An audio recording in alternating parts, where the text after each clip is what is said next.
வணக்கம். இன்னைக்கு நாம ம், ஒரு ரொம்ப பரபரப்பான விஷயத்தை பத்தி கொஞ்சம் ஆழமா அலசப் போறோம். ஆமா, எல்லா இடத்துலயும் இதே பேச்சா இருக்கு. நீங்க எங்களுக்கு அனுப்பி வச்ச ஒரு யூடியூப் வீடியோ தமிழ்நாட்டுல ஒரு பிரம்மாண்டமான நகைக்கடன் தள்ளுபடி வரப்போகுதுன்னு சொல்லுது. அதுவும் சாதாரணமா இல்ல. ஆமா, 5 சவரன வரைக்கும் தள்ளுபடி.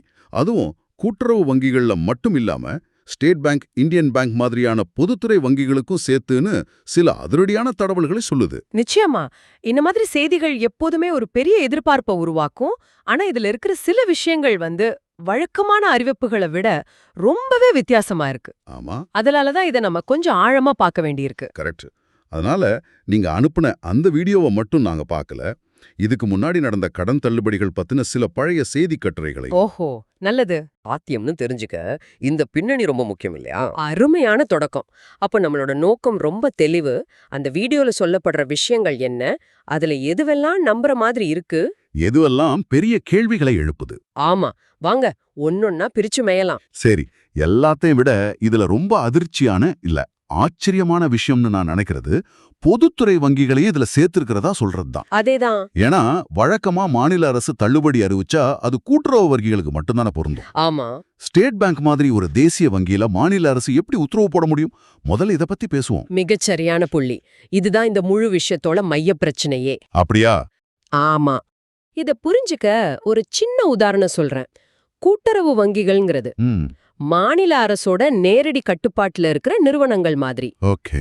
மாநில அரசு தான் அதுக்கு ஒரு மாதிரி முதலாளி. ம், அதனால அவங்க கடனை தள்ளுபடி பண்ணுங்கன்னு சொல்றது சுலபம். சரி. அதுக்கான பணத்தை அரசே அந்த வங்கிகளுக்கு கொடுத்துடும்.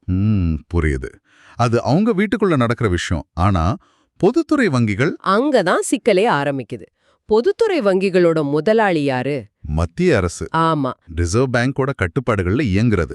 இங்க மாநில அரசு ஒரு முதலாளி கிடையாது, ஒரு பெரிய வாடிக்கையாளர், அவ்வளவுதான். ஓ, ஒரு கஸ்டமர் பேங்க் ஹெட் ஆபீஸ்க்கு ஃபோன் பண்ணி எனக்கு மட்டும் இல்ல ஊர்ல இருக்கிற எல்லாருக்கும் கடனை தள்ளுபடி பண்ணுங்கன்னு சொல்ல முடியாது இல்லையா? சொல்ல முடியாது. அது மாதிரிதான் இதுவும். அப்ப அந்த வீடியோல சொல்றது சுத்தமா சாத்தியம் இல்லையா? ஒரு வழியும் இல்லையா?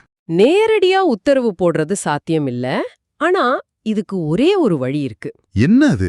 மாநில அரசே பொதுத்துறை வங்கிகள் கிட்ட ஒரு ஒப்பந்தம், அதாவது ஒரு MOU போட்டுக்கணும். எம்ஓயுவா? அதுல என்ன இருக்கும்? 5 சவரன் வரை கடன் வாங்கியிருக்கிற எங்க மாநில மக்கள் சார்பா அசல் மற்றும் வட்டிய நாங்களே உங்களுக்கு கட்டிடுறோம், நீங்க அவங்க கணக்க முடிச்சிடுங்க அப்படின்னு சொல்லி பல ஆயிரம் கோடி ரூபாயை எடுத்து அந்த வங்கிகள்ல கட்டணும். அடேங்கப்பா, பலாயிரம் கோடியா? இது எவ்வளவு பெரிய நிதிச்சுமை! அந்த வீடியோல இதுக்கான நிதி எங்கிருந்து வரும்னு ஏதாவது சொல்லிருக்காங்களா? அதுதான் இல்ல, ஒரு வார்த்தை கூட இல்ல. இது ஒரு பிரம்மாண்டமான நிதி அர்ப்பணிப்பு. ஆமா, இதுக்கு பட்ஜெட்ல தனியா நிதி ஒதுக்கீடு செய்யணும். மாநிலத்தோட மற்ற வளர்ச்சி திட்டங்களுக்கான பணத்தை இதுக்கு திருப்ப வேண்டியிருக்கும். ஓ, அந்த வீடியோ இந்த முக்கியமான சவாலை பத்தி பேசவே இல்ல. அதனால இந்த ஒரு விஷயம் மட்டுமே அந்த அறிவிப்போட நம்பகத்தன்மைய ஒரு பெரிய கேள்விக்கு உள்ளாக்குது. ஓகே. அப்போ இந்த பொதுத்துறை வங்கி விஷயத்தை ஒரு பெரிய கேள்விக்குறியோட வச்சுப்போம். ஆமா, ஒருவேளை அரசாங்கம் எப்படியோ பணத்தை ரெடி பண்ணிடுறாங்கன்னு வச்சுக்கிட்டாலும் அடுத்து முக்கியமான விஷயம் தள்ளுபடியோட அளவு. 5 சவரன்னு குறிப்பிட்டு சொல்றாங்களே, ஏன் அந்த எண்? இது ஒரு வாடிக்கையான உத்திதான். 5 சவரன் அல்லது 40 கிராம் தங்கம் என்பது பொதுவாக நடுத்தர மற்றும் ஏழை எளிய குடும்பங்கள் தங்களோட அவசர தேவைக்காக அடகு வைக்கிற அளவு. ஆமா, அது சரிதான். இத ஒரு வரம்பா வைக்கும்போது இந்த திட்டம் பெரிய பணக்காரங்களுக்கு போகாம உண்மையான பயனாளிகளை சென்றடையுங்கிற ஒரு தோற்றத்தை உருவாக்கும். சரி, அப்போ ஒருத்தர் 10 சவரனுக்கு கடன் வாங்கியிருந்தா அவங்க கதை என்ன? அவங்களுக்கு எதுவும் கிடையாதா? இதுல குழப்பம் வராதா?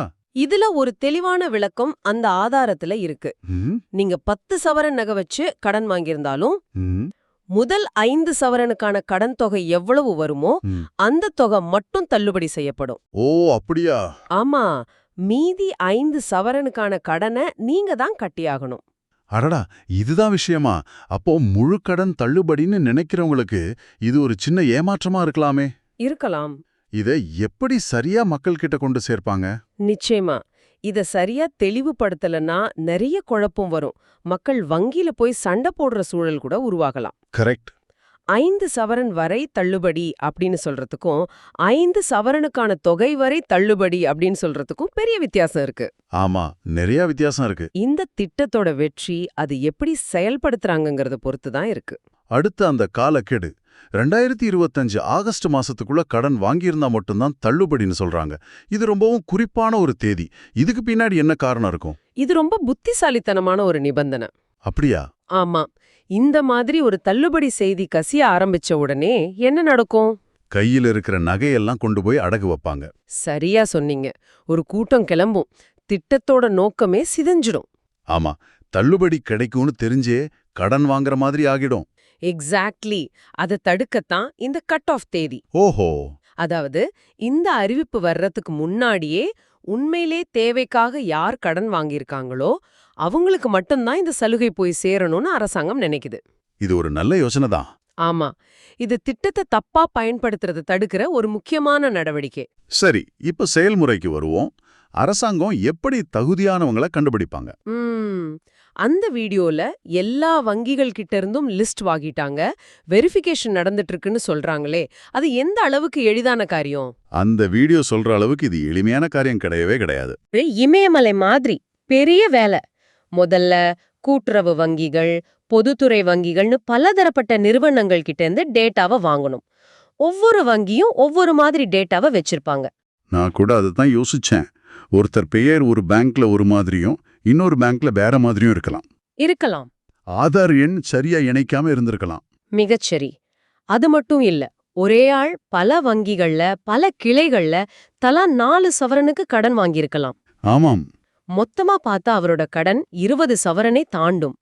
இவங்களை எல்லாம் எப்படி அடையாளம் காண்பது? ரொம்ப கஷ்டம். அப்புறம் ஒரு குடும்பத்துல கணவர் பேர்ல 5 சவரன், மனைவி பேர்ல 5 சவரன் இருக்கலாம். இதையெல்லாம் எப்படி கணக்குல எடுத்துப்பாங்க?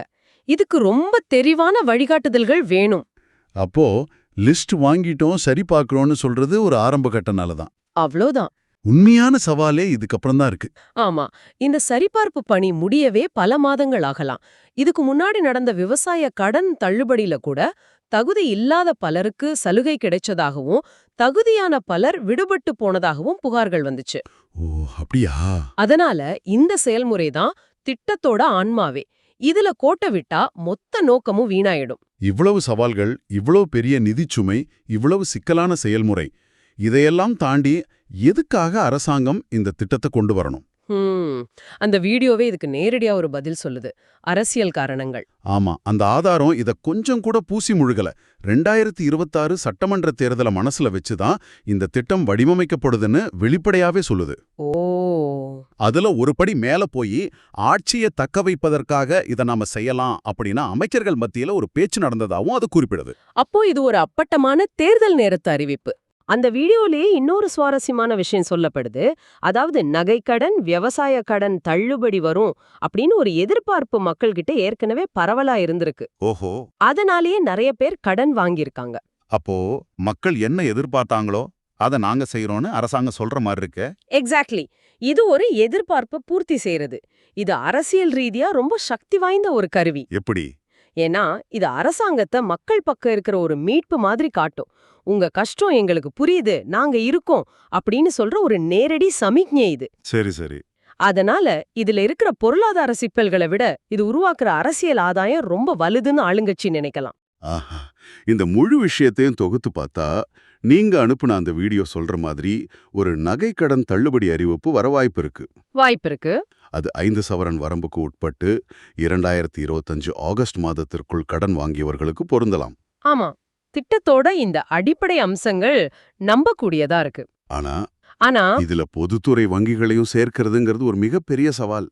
அதுக்கு மிக மிக அதிக நிதி ஒதுக்கீடு தேவைப்படும். கரெக்ட். அது நடக்குமாங்கிறது ஒரு $1 மில்லியன் கேள்வி. அதே போல பயனாளிகளை தப்பில்லாம கண்டுபிடிக்கிறது இன்னொரு பெரிய சவால். மிக சரியா தொகுத்தீங்க. அந்த வீடியோ ஒரு நம்பிக்கையூட்டும் சித்திரத்தை கொடுத்தாலும் அதுக்கு பின்னாடி இருக்கிற நிர்வாகம் மற்றும் நிதி ரீதியான மலை போன்ற சவால்களை அது முழுமையா பேசல. அப்போ அதனால இந்த தகவல் உண்மையாகும் பட்சத்துல கூட இது பல மாற்றங்களோடவும் நிபந்தனைகளோடும் தான் வெளிவரும். இது உண்மையிலே நடந்தா கடன் சுமையில இருக்கிற லட்சக்கணக்கான குடும்பங்களுக்கு இது ஒரு பெரிய நிம்மதியை கொடுக்கும். அதுல சந்தேகமே இல்ல. அந்த வீடியோ சொல்ற மாதிரி ஒரு ஜாக்பாட் தான். ஆனா அது நடக்குமா, எப்படி நடக்கும்னு பொறுத்திருந்து தான் பார்க்கணும். நிச்சயமா இந்த விவாதம் முழுக்க முழுக்க நீங்க பகிர்ந்துகிட்ட ஆதாரங்களை அடிப்படையாக கொண்டதுங்கிறதையும் இது அதிகாரப்பூர்வ அறிவிப்பு இல்லைங்கிறதையும் நாம மறுபடியும் தெளிவுபடுத்திடணும். ஆமா, அது ரொம்ப முக்கியம். நாம அதோட சாத்தியக்கூறுகளை தான் அலசி இருக்கோம். சரி, இறுதியா நீங்க யோசிக்க வேண்டிய ஒரு கேள்வி இருக்கு. சொல்லுங்க. இது மாதிரியான கடன் தள்ளுபடி திட்டங்கள் தனிநபர்களுக்கு உடனடி நிவாரணம் கொடுக்குதுங்கிறதுல சந்தேகமே இல்ல. ஆனா ஒரு மாநிலத்தோட ஒட்டுமொத்த பொருளாதாரத்தை யோசிச்சு பாருங்க. ம், இந்த மாதிரி ஒரு பெரிய தொகையை தள்ளுபடிக்காக செலவு பண்றது நல்லதா, இல்ல அதே தொகைய புதிய தொழிற்சாலைகளை உருவாக்கவோ கல்வி மற்றும் சுகாதார கட்டமைப்பை மேம்படுத்தவோ இலை நிரந்தர வேலைவாய்ப்புகளை உருவாக்கவோ? ஆமா செலவு பண்றது நல்லதா, உடனடி நிவாரணமா, இல்ல நீண்ட கால வளர்ச்சியா, இதுல எது ஒரு சமூகத்துக்கு உண்மையிலேயே பயனளிக்கும்? இத பத்தி சிந்திச்சு பாருங்க.